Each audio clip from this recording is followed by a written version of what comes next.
day, everyone, and welcome to today's Nuwellis second quarter 2025 earnings conference call. At this time, all participants are in a listen-only mode.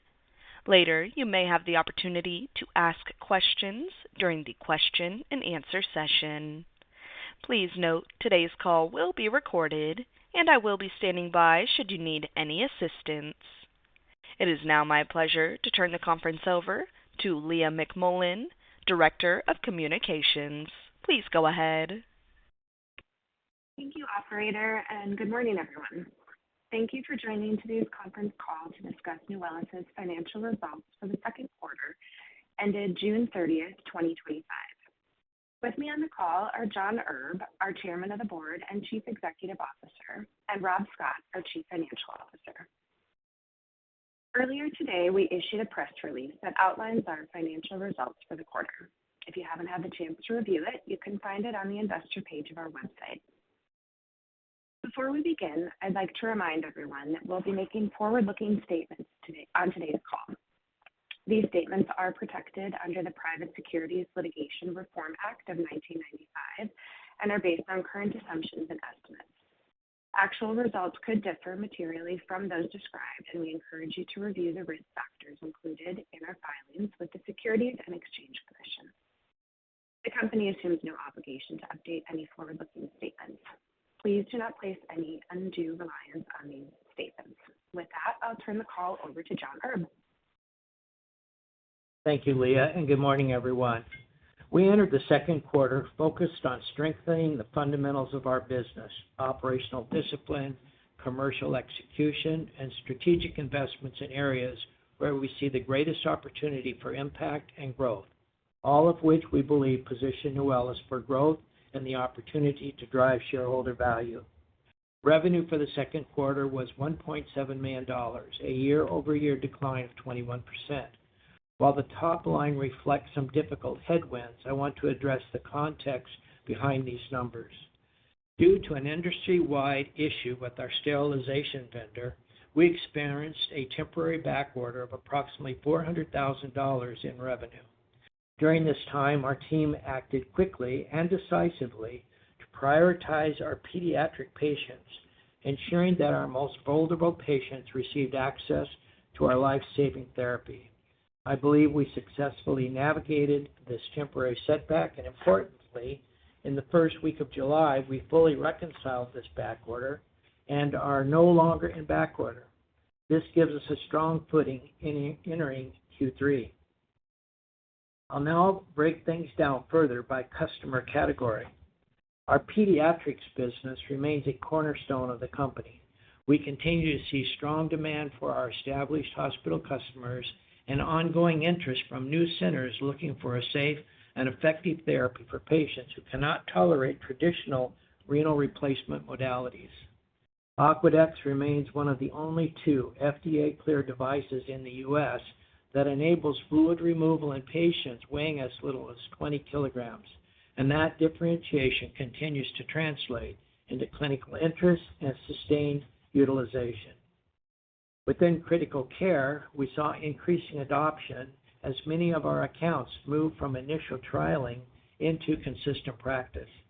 Our strategy shifted to deeper support for clinical teams and alignment with protocol-based fluid management, particularly post-cardiac surgery where acute kidney injury poses serious risk. In heart failure, our efforts are increasingly centered on the outpatient opportunity. As hospitals prepare to launch dedicated outpatient clinics or expanding existing heart failure programs, Aqueduct is showing its value as a cost-efficient alternative. There are clear and logical challenges to scaling, staffing, and space, to name a few. But we continue to engage directly with hospitals working through these questions. Based on these early learnings, we're refining our support tools and enhancing our site engagement program for the back half of the year. We also implemented several important strategic decisions this quarter. We continue to plan for an orderly and efficient transition from our manufacturing to KDI Precision Manufacturing, with go live planned for October. We expect this move to result in meaningful operational efficiencies and cost savings over the next 12 months. Additionally, we recently terminated the REVERSE-HF clinical trial. While the study was designed to build additional evidence for inpatient heart failure, we believe this indication does not align with our investment focus or other sufficient near-term commercial opportunities. By ending the trial, we can reallocate approximately $4 million previously budgeted to support REVERSE-HF toward higher impact growth areas. It is important to note that our decision to terminate this post-market clinical study was not related to device performance or patient safety concerns. Looking ahead, our growth strategy is centered on the key areas of cardiac surgery within critical care, pediatrics, and outpatient heart failure. In cardiac surgery, Aquadex offers unique ability to manage post-operative fluid overload and protect renal function. In pediatrics, Aquadex remains a viable fluid management option for many children with little to no kidney function. And in outpatient heart failure, we believe that the expanded reimbursement and clinical need are paving the way for broader access to safe, effective ultrafiltration. With that, I'll turn the call over to Rob Scott to walk through our financial results in more detail. Thank you, John, and good morning, everyone. Total revenue for the second quarter was $1.7 million, down from $2.2 million in Q2 of last year. The decline was primarily driven by the temporary product back order described earlier. By customer category, pediatric revenues increased 23% compared to the second quarter of 2024. Heart failure and critical care revenue declined 53% and 35% respectively, with the temporary back order having a significant impact. Gross margin for the quarter was 55.5% compared to 67.2% in Q2 2024. The margin impact was largely due to underabsorption of fixed overhead because of lower production volumes. Selling, general, and administrative expenses for the quarter was $3.2 million, which is flat to last year. Research and development expense was $675,000, which is a slight increase compared to $558,000 in the same period last year. Total operating expenses for the quarter were $3.9 million, a 2% increase over prior year. Operating loss for Q2 was $2.9 million compared to $2.3 million in Q2 2024.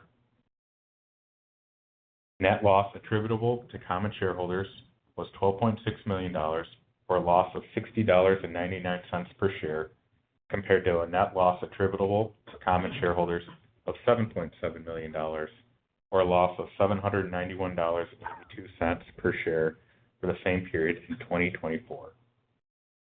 We ended the quarter with $4.5 million in cash and cash equivalents and remain debt-free. The recent $5 million gross capital raise bolsters our financial position and provides us with flexibility to support our core growth initiatives. With that, I'll turn the call back to John for closing remarks. Thanks, Rob. We believe that sustained success requires both a focused strategy and the ability to adapt quickly when necessary.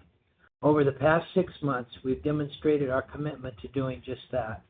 From terminating REVERSE-HF to transitioning our manufacturing partner and streamlining operations, every decision has been guided by a simple question: how do we deliver more value to patients, providers, and importantly, our stockholders?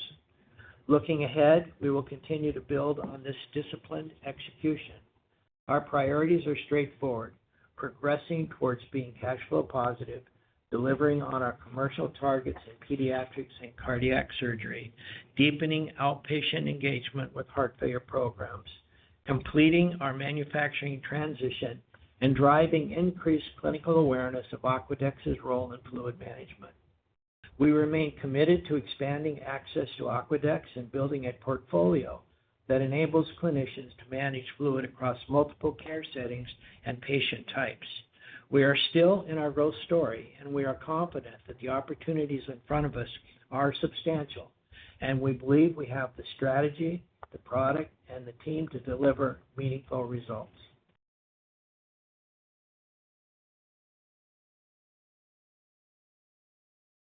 Go ahead, operator. At this time, if you would like to ask a question, please press the star and 1 on your telephone keypad. You may withdraw yourself from the queue at any time by pressing star 2. Once again, that is star and 1. We'll move first to Anthony Bendetti with the Maxim Group. Your line is open. Thank you. You mentioned the issue with the vendor or regarding sterilization, and believe that account for around $400,000 in revenue. It sounds like that was resolved. If so, when was it resolved, and will there be any impact in the current third quarter that we're in? It was resolved in the first week of July, and we've not been in back order. In fact, we're now building finished good inventory pretty rapidly, actually building inventory to get ready for the transfer to KDI manufacturing. So the issue is behind us. The sterilization provider is back up and running with all of its chambers available to us. So fortunately, it's behind us. And the impact was primarily in heart failure and cardiac surgery, simply because we were allocating the inventory we had to pediatrics. And as Rob said, our pediatric volume in Q2 grew, mostly just from demand and us having the product available for them. Okay, great. And then maybe just in general, as you see the business evolve, John, and maybe just where do you see right now the largest opportunity? Is it pediatrics? Is it critical care, heart failure? Is it all three? And which one though specifically do you see the most opportunity? Well, I think it is all three. I think pediatrics, we continue to add children's hospitals as customers as they adopt the aqueducts to take care of these small babies that have kidney issues or not functioning properly. We're growing in cardiac surgery, critical care, primarily in cardiac surgery, where physicians are seeing the opportunity to get this fluid off after open heart surgery much more efficiently, get them off of the ventilator faster and out of the ICU by taking the fluid off using aqueduct. So those are two growth areas.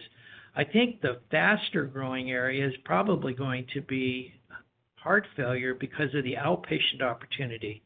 As you probably remember, earlier this year, we received an increase in our reimbursement from $413 a day to $1,639 a day for patients that are treated in a hospital outpatient clinic. So we have 7 or 8 hospitals today that are in the process of setting up these clinics. We've actually already treated our first patient most recently at Prisma Richland Hospital. So that, I think we're going to see a lot of growth there just as hospitals take advantage of this increased reimbursement. Okay, great. Thanks so much. I'll hop back in the queue. And it does appear that there are no further questions at this time, but again, that is star and 1. We'll pause just another moment.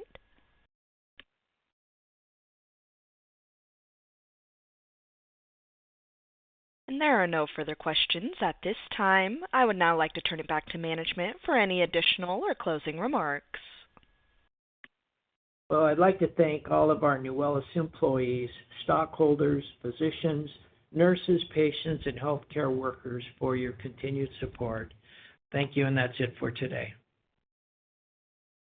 This does conclude today's program. Thank you for your participation. You may disconnect at any time and have a wonderful rest of your day.